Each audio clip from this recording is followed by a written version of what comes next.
అందరికీ నమస్కారం.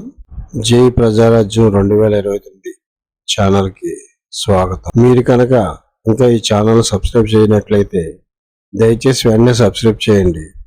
మేము చేసే వీడియోలన్నీ మీకు వెంటనే నోటిఫికేషన్ వస్తాయి. పరిపూర్ణానంద స్వామి ప్రస్తుతం తెలుగుదేశం పార్టీ గుండెల్లో, ముఖ్యంగా సినీ నటుడు బాలకృష్ణ గుండెల్లో రైళ్లు పరిగెత్తిస్తున్న పేరు.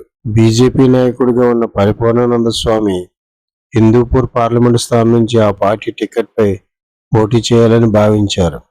అందుకోసం కొన్ని సంవత్సరాలుగా ఆయన హిందూపూర్ లోక్సభ పరిధిలో గ్రౌండ్ వర్క్ చేసుకుంటున్నారు.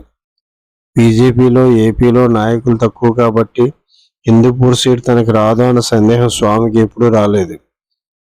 టీడీపీ, జనసేనతో కలిపి పొత్తులో వెళుతుందనుకున్నప్పుడు కూడా పొత్తులో హిందూపూర్ బీజేపీనే పోటీ చేస్తుందని భావించారు. ఆయన అలా భావించడంలో కూడా తప్పులేదు. ఎందుకంటే ఏ పార్టీ అయినా తనకి బలమైన నాయకులు ఉన్న చోట్లనే సీట్లు తీసుకుంటుంది.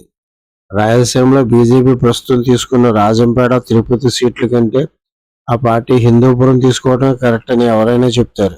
రాజంపేట సీటు మాజీ సీఎం కిరణ్ కుమార్ రెడ్డికి ఇచ్చింది. ఆయన ఈ మధ్య కాలంలోనే బీజేపీలో చేరారు. ఆయన సుదీర్ఘకాలం కాంగ్రెస్ లో ఉన్న నాయకుడు. ఇక తిరుపతిలో అయితే వైసీపీ నుంచి మాజీ ఎంపీ వరప్రసాద్ ని తీసుకొచ్చి టికెట్ ఇచ్చారు. తిరుపతి, రాజంపేటలో ఒక సీటు బదులు హిందూపురం తీసుకుని ఉంటే అక్కడ కాషాయదారికి సీటు తిరుపతి, రాజంపేటలో ఒక సీటు బదులు హిందూపురం తీసుకుని ఉంటే అక్కడ కాషాయదారికి సీటు ఇచ్చి తన మూలాలు చాటి చెప్పిన పార్టీగా బీజేపీకి ఖ్యాతి దక్కి ఉండేది.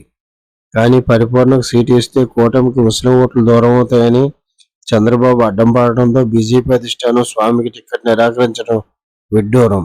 ఓటు బ్యాంక్ రాజకీయాలకు వెళ్లకుండా మెజార్టీ వర్గానికి అండగా నిలుస్తున్న పార్టీగానే బీజేపీకి ఆదరణ దక్కుతోంది. అలాంటి బీజేపీ పార్టీ అంటేనే ముస్లింలు ఆమడ దూరంలో ఉంటారు.